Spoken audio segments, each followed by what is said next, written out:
Maybe skip this year's reunion, Anna. My dad's text glowed on my phone screen, each word a tiny dagger. Your brother's family feels uncomfortable with, well, you know. I did know. I made things awkward by not fitting into their perfect family narrative. At 32, I was the unmarried daughter who chose a creative career over the family's precious medical legacy, the black sheep who dared to be different. Your mother and I think it's best, another text followed, just until things settled down. We don't want any tension during the photos. I stared at my reflection in my apartment window, the Seattle skyline twinkling behind me. 5 years ago, their words would have crushed me. Now, I felt something different, a mix of amusement and satisfaction. If they only knew what I'd been working on this past year. Okay, Dad, I understand completely, I replied, watching 3 dots dance as he typed his response. That's my girl, always sensible. We'll FaceTime you during the reunion. I smiled, thinking about the manuscript sitting on my desk, the one that had just been accepted by one of the biggest publishing houses in the country, the one that would be released exactly 2 days before our family reunion. My phone buzzed again, this time from my brother James. Hey sis, no hard feelings about the reunion, right? Karen just thinks it's better if we keep things harmonious. The kids are at an impressionable age.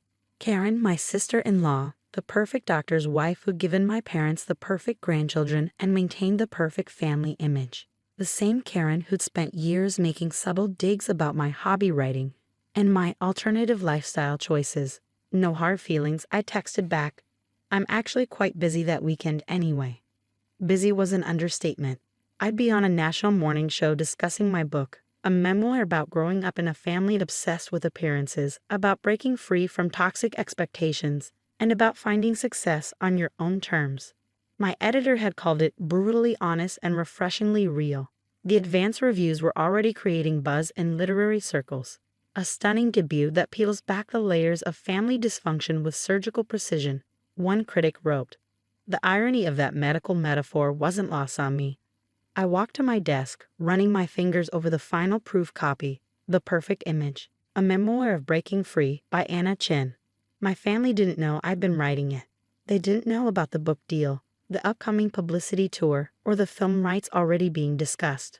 They'd spent so long dismissing my writing as a hobby, they'd never bothered to ask what I was working on.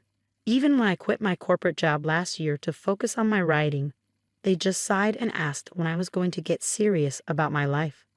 My phone lit up with a message from my mother. Anna, dear, I know you're disappointed about the reunion, but try to understand. Your choices, they just don't align with our family values. Maybe if you follow the path we laid out for you. I left her message unread. Instead, I opened my laptop to check the morning show schedule.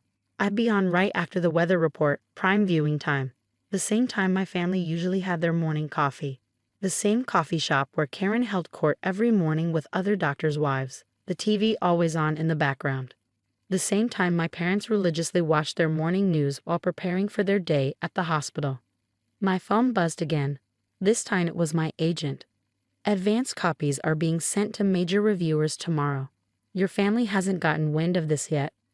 No, I replied. They're too busy planning their perfect family reunion. Well, they're in for quite a surprise. The publisher wants to push up the release date by a day. That okay? I thought about my family gathering, about the carefully orchestrated photos they'd plan, about Karen's smug smile as she played the perfect daughter-in-law. Perfect, I typed back.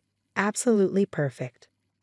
I poured myself a glass of wine and walked to my window, watching the sunset paint the sky in brilliant oranges and pinks. In just a few weeks, everything would change. My story would be out there, not just mine but the story of every person who'd ever felt suffocated by family expectations. My phone buzzed one final time. A group text from Karen to the family, just finalized the reunion schedule, matching outfits for the photos, formal dinner, and Dad's speech about the Chen medical legacy. This year will be perfect. I raised my glass to the Seattle skyline. Yes, Karen, I whispered. This year will be absolutely perfect. The morning of my book release, I sat in the green room of the National Morning Show, watching the makeup artist add final touches. My phone had been buzzing nonstop since midnight when the first online reviews dropped. I turned off notifications from my family members, But my agent kept forwarding me screenshots of their frantic messages in various family group chats. Is this some kind of joke? Has anyone actually read this? Anna, what AITA do you want? Karen had apparently discovered the book during her morning social media scroll.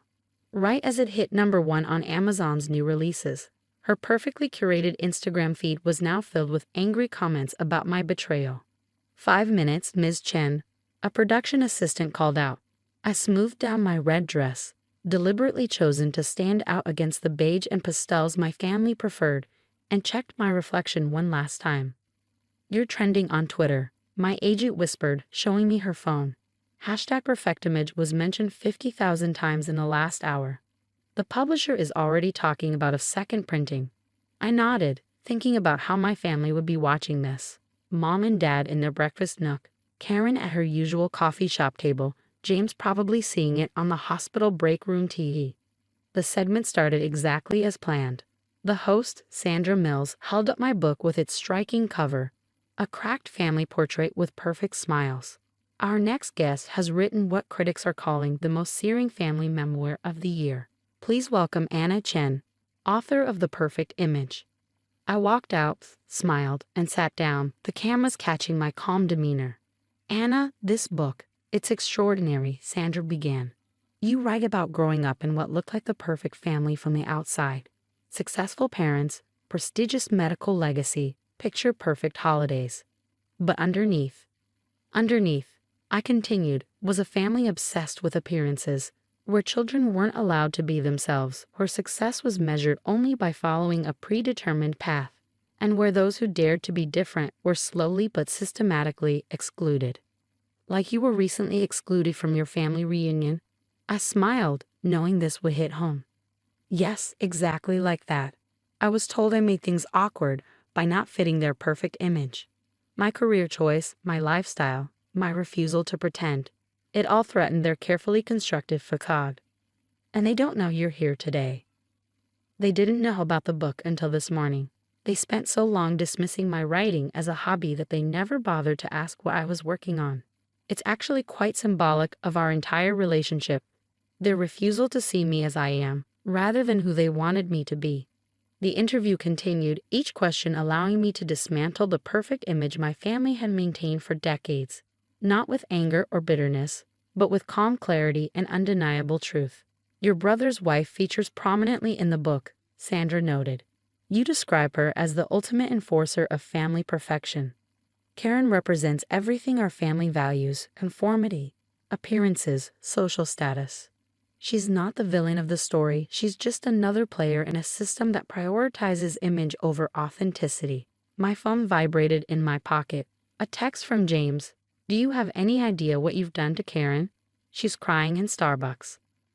I ignored it as Sandra held up the book again. There's a particularly powerful chapter about your decision to leave medicine for writing. Yes, I nodded. My parents had my future planned since birth: follow them into medicine, marry the right person, have the right children, maintain the legacy. When I chose writing instead, they treated it as a personal betrayal. They never once asked if I was happy, only how it would look to their friends. By the time the segment ended, my social media following had doubled. The publisher called. They were rushing more copies to stores to meet demand. My agent was fielding calls from talk shows and book clubs. But it was the text from my mother that caught my attention. Your father and I are very disappointed. We raised you better than this. The reunion is in 2 days. How could you embarrass us like this? I typed back, I'm not embarrassing you, Mom. I'm just telling my truth. The truth you never wanted to hear. Then came Karen's message. You've ruined everything. The country club mothers are all talking about it. How am I supposed to show my face at the reunion now? I smiled, thinking about the reunion. The carefully planned photos would now have a very different meaning. The speeches about family legacy would ring hollow. The perfect image they'd worked so hard to maintain had cracked, revealing the truth underneath. My agent touched my arm. Ready for the bookstore signing? There's already a line around the block. I stood up, gathering my things. You know what's funny? I said. They excluded me from the reunion because I made things awkward. Now I've made things more than awkward. I've made them real. As we walked out, my phone lit up with one final message, this time from James. Mom and Dad are talking about canceling the reunion. Karen's threatening to leave town. What exactly was your endgame here, Anna? I typed back 3 words. Just being authentic. Then I walked out to meet my readers, leaving the perfect image behind. The day of the family reunion arrived with a thunderstorm, nature providing the perfect backdrop to the chaos I created. My social media was flooded with messages from readers sharing their own stories of breaking free from family expectations. The book had hit #1 on the New York Times bestseller list, and my publisher had already secured a deal for a second book. I sat in my apartment, watching the rain against my window, when my phone rang. It was my grandmother, the only family member I hadn't written about in the book. She'd always been different, quietly supporting my choices while maintaining peace with the rest of the family. The house is in absolute turmoil, she said, amusement clear in her voice. Your mother's locked herself in her room, Karen's threatened to move to another state, and your father keeps muttering about damage control. But I have to tell you something, Anna. I held my breath, waiting for disappointment or criticism. I'm proud of you, she continued.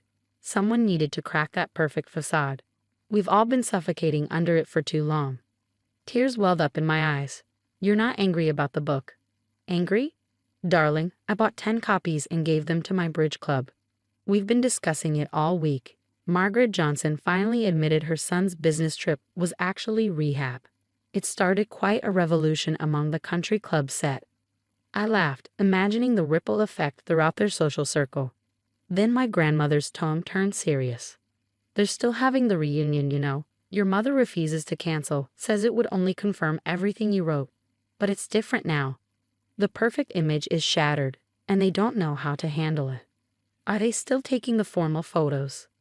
Oh yes, but now everyone knows they're just for show. Your cousin Emily actually refused to wear the matching outfit Karen picked out. Said your book inspired her to be authentic. Just then, my phone buzzed with a text from James. This is your last chance, Anna. Come to the reunion, apologize to everyone. Tell the media it was all exaggerated. We can fix this. I showed grandmother the message and she sighed. They still don't get it, do they? This was never about destroying the family. It was about being honest about who we really are. Exactly, I replied. I don't want to destroy anything. I just want to be accepted for who I am, not who they want me to be. Well, grandmother said, why don't you show them? 3 hours later, I stood outside my parents' house, my grandmother beside me. The reunion was in full swing, though from the tension visible through the windows, it was hardly the perfect gathering they planned. I knocked on the door. The conversation inside stopped abruptly. My father opened it, his face a mix of anger and shock. Anna, you weren't invited. Actually, my grandmother stepped forward. I invited her. This is a family reunion, isn't it? And last I checked, Anna is family. We walked in to find everyone frozen in place. Karen stood by the fireplace, clutching her wine glass like a shield. James hovered uncertainly between us, while my mother sat rigid in her chair, her perfect posture a defense mechanism. I brought something, I said, placing a package on the coffee table. Advanced copies of the second printing. I signed them for everyone. More accusations? Karen's voice was sharp. No, I replied calmly, the same truth, but with a new chapter. About how breaking free doesn't mean breaking apart. About how real family survives even when the perfect image doesn't. My mother stood up. You humiliated us. Everyone's talking about it. People were always talking, Mom. The difference is now they're being honest. Like Margaret Johnson discussing her son's rehab. Like cousin Emily choosing her own clothes. Like me, writing my truth. Your truth. My father scoffed. What about our truth? Dad, your truth was suffocating everyone. Look around. Has maintaining the perfect image made anyone actually happy? The room fell silent. James looked at Karen, who was now staring into her wine glass. My mother's perfectly maintained smile wavered. I didn't write the book to hurt you, I continued. I wrote it because pretending to be perfect was hurting all of us. And look what happened. The book resonated because so many people were suffocating under their own perfect images. Grandmother picked up one of the books, opening it to the new chapter. Maybe, she suggested, instead of taking those perfect photos, we could sit down and actually talk. Like a real family. To everyone's surprise, Karen spoke first. I read the book, she admitted quietly. All of it, And he weren't wrong about any of it, even about me. The perfect image cracked a little more, but something real began to shine through the fragments. James sat down next to me. Mom's posture relaxed slightly. Dad loosened his tie. So I said, should we take that family photo? This time with everyone just being themselves. The resulting picture wasn't perfect. My red dress stood out against their pastels. Karen's smile was genuine, if tearful. James had his arm around me instead of standing stiffly. Mom and Dad looked less posed, more human. Grandmother beamed from the center. It wasn't the perfect image they planned. It was better. It was real.